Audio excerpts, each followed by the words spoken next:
जय श्रीमन नारायण। फिर रोज के भजन के दुनिया में ले चलता नहीं। ये भजन मानस से बा हमनी के उस समय के बाद जब राम लक्ष्मण राजा जनक जी के फुलवारी में फूल लोढ़े खातिर गई बनी, वही समय जनक नंदनी माँ सीता जी भी सखियन के संग में गिरजा पूजन करे खातिर आवत। अचानक वो फुलवारी में भगवान राम और सीता के पहला मुलाकात होता। आई संगीत गीत राम सभा के बीच में हम भेज रहा बानी। ओकरा पहले आज के संगत कलाकार तबला पर हमनी के परम पूजनीय गुरुदेव विजय शंकर उपाध्याय जी यानी सोनू बाबा जी हमनी के साथे बानी। बेंजू पर हमनी के मास्टर हमनी के गुरु समान कासिम भैया जी बानी। ऑर्गन पर नितेश भाई बानी।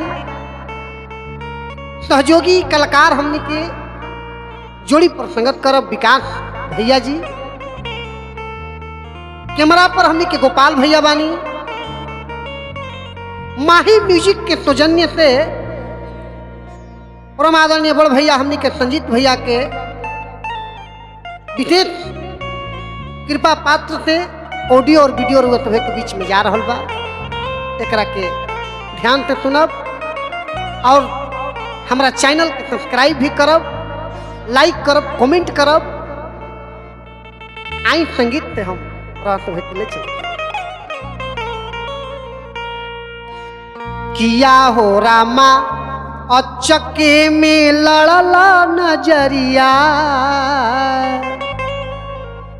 राम और सीता जी के नजर पहला बार फुलवारी में लड़ता। कवि के भाव बा किया हो रामा अचके में लड़ला नजरिया, देख न फूला वरिया हो रामा। किया हो रामा अचके में लड़ल नजरिया, देख न फूला वरिया हो रामा। देख न फूला वरिया हो रामा। देख न फूला वरिया हो रामा। किया हो रामा दूनो कुंवर धेनु धरिया, देख न फूला वरिया हो रामा। किया हो रामा अचके में लड़ल नजरिया, देख न फूला वरिया हो रामा।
गौरी पूजा नायली सिया महतरिया हो रामा।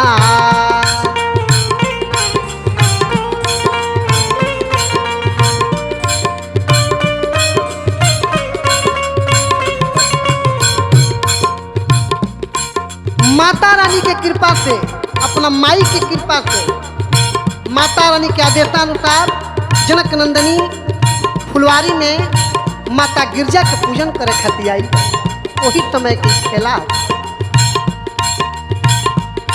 गौरी पूजा न अली किया महतरिया हो रामा।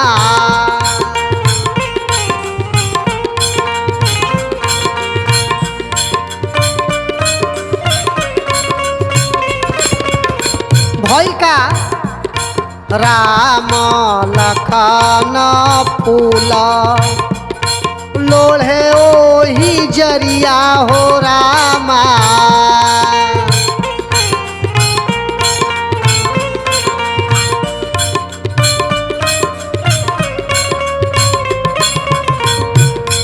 किया हो रामा राम जिया जनक दुलरिया देखन फूल वरिया हो रामा। किया हो रामा चके में लड़ल नजरिया देखन फूल वरिया हो रामा।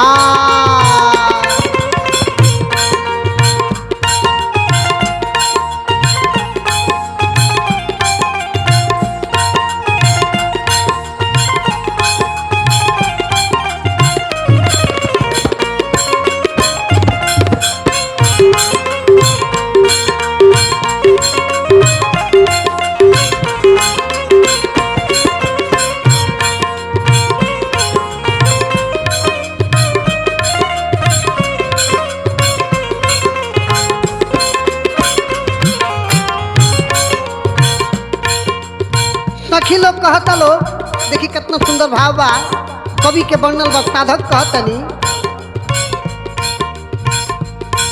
अखिया मिलल नाही गिरेला पलकिया हो रामा।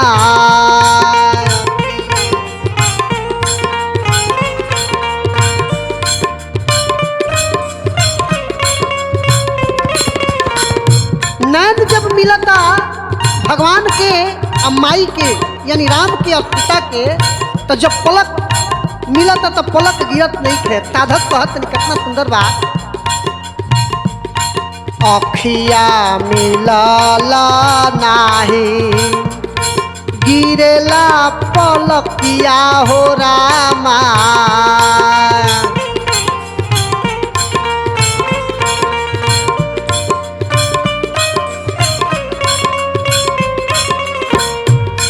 दोनों निहार ले दोनों एक टकिया हो रामा।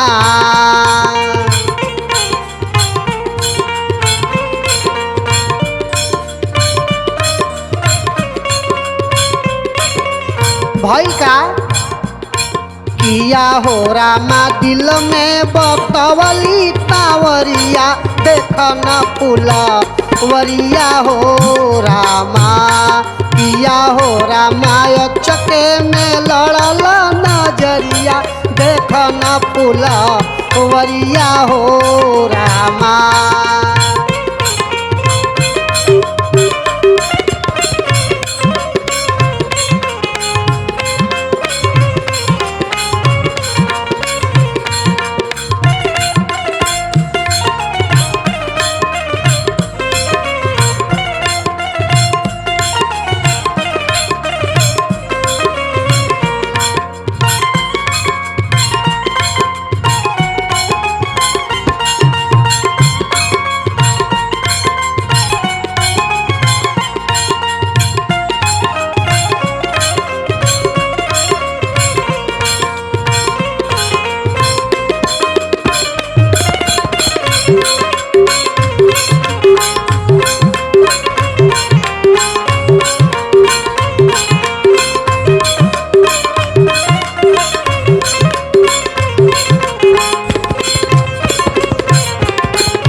अंतिम पद में साधक कहतनी ओ घड़ी के वर्णन करतनी कहतनी का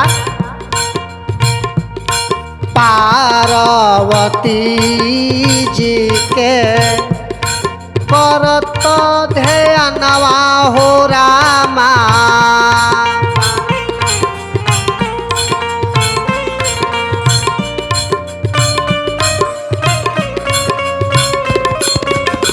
मन ही बात जनक नंदनी माता पार्वती के ध्यान धरतरी आ कहतरी पार्वती जी के करत ध्यानवा हो रामा।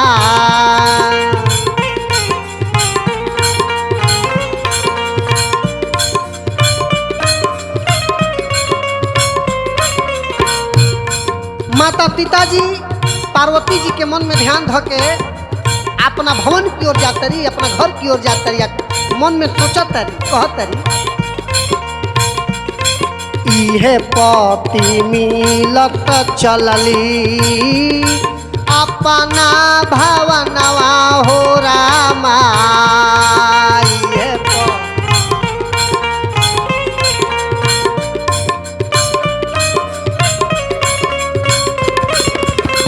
हे देवी मैया, हे माता पार्वती, अगर हमरा सच्चा पूजा कैले हो तो जेकरा से नयन मिलल है उहे हमरा के बर रूप में प्राप्त कर जाए। यह बात सोचत अपना भवन जातरी कहतरी इहे पति मिलत चलली अपना भवनवा हो रामा।